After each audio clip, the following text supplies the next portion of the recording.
We're back on the Common Sense Club and the Scott Hennen Show. We are celebrating, all right. We are celebrating a Tea Party victory in Texas, and our next guest has been crisscrossing the country to make sure he gets some conservative colleagues in the U.S. Senate to fix things.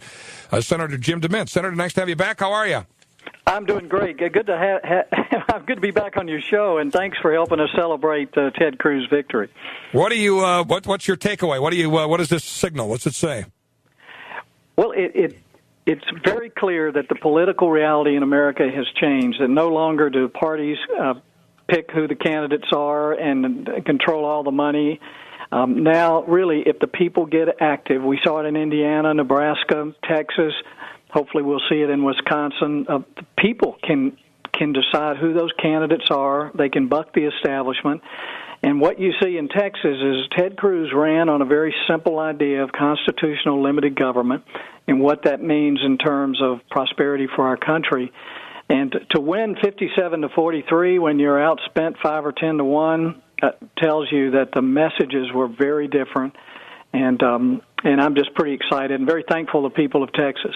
I want to get your reaction on, for a long time here, despite the election results to the contrary, you've had a fair amount of establishment types and media types try to say, this Tea Party, it's kind of a flash in the pan and it's over with. And I note some of the establishment chit-chat now is less about whether or not the Tea Party is effective and more about, they're not going to be able to govern now.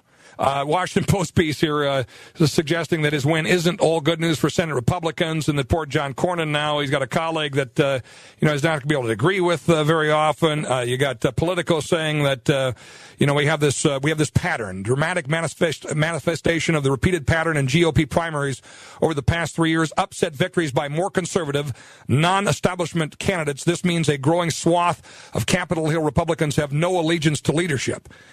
So even if Romney were to win, even if the GOP held the House and took the Senate, there's no guarantee they'll be able to broker a deal, Romney, that is, with his own party on deficits or anything else. I mean, they're lamenting that gridlock is coming now. What do you, how do you respond to that? Well, if governing means another $16 trillion in debt, I don't want any part of it.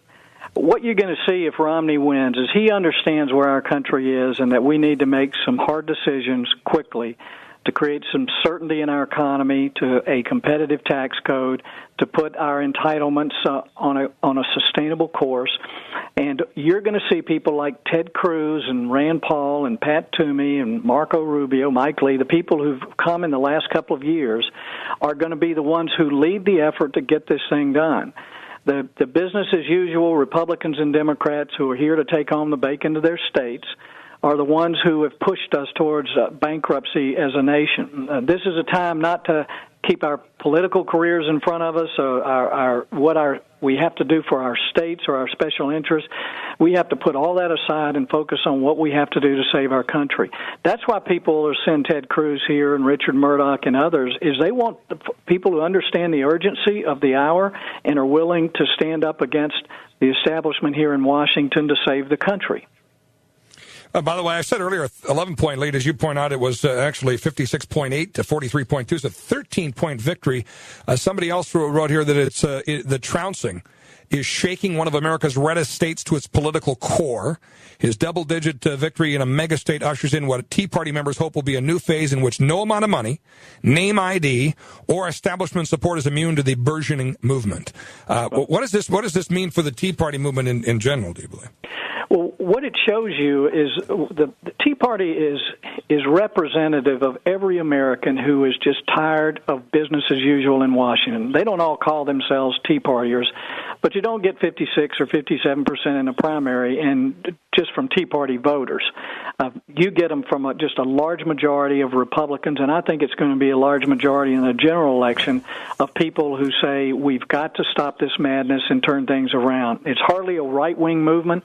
I went to Texas last weekend. I was at the rallies, the Get Out the Vote rallies, and these people are not right-wing nuts. They're average Americans who know that we have to make some hard decisions to save our country. And if we do, we will be the premier economy in the world again very quickly. Has Mitt Romney and the campaign in general done enough outreach, done enough, genuine listening and learning from the Tea Party movement? I think so. We're meeting with them fairly regularly here. We've been meeting with House conservatives, Senate conservatives. The Romney team has been a part of that. And again, it's not a matter of right or left. Reagan was right. It's a matter of up or down. And now what we're facing as a country is a Democrat Party that is the party of government, the party of government workers, government unions, government dependents. The Republican Party has got to bring in the energy of libertarians and independents and conservatives, and we have to unite America with a very simple agenda of stop the spending, the borrowing, the debt, create a simple competitive tax code, fix our entitlements, and make sure everyone in our country has access to a good health insurance policy. And we can do that without federal government control. Kevin McCarthy, one of the top, third-ranking House Republican, said this week the Senate is probably the worst ever. He was responding to a question about a Washington Post columnist that said the nation was currently led by the worst Congress ever. And he said, I'm not going to... He went on to defend basically the House, saying that they'd passed a number of bills under Boehner and that the open process that they've used, and said that was very different from when Democrats led it. He said, however, if the columnist had referred to the Senate, I'd probably agree with him. One, the bills don't come up, that you can't have the challenge, you don't even produce a budget, and said basically that he believes the Senate is like a country club. The House is like stopping at a truck stop for breakfast. We're a microcosm of society, and we reflect it first.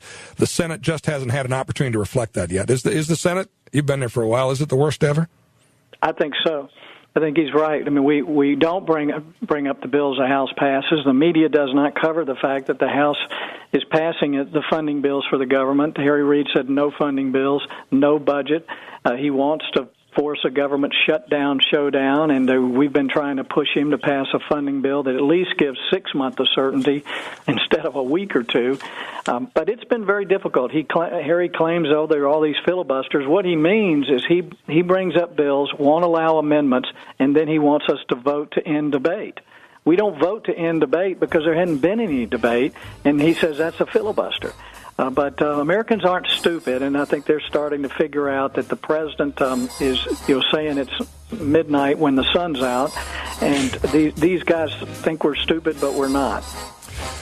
All right, always a pleasure to catch up with our friend, Senator Jim DeMint. Thank you, sir. Good to talk to you. Thanks a lot. Good to be with you. Keep fighting for the Tea Party. God bless them. Robert Costa on the campaign trail following Mitt Romney for an update.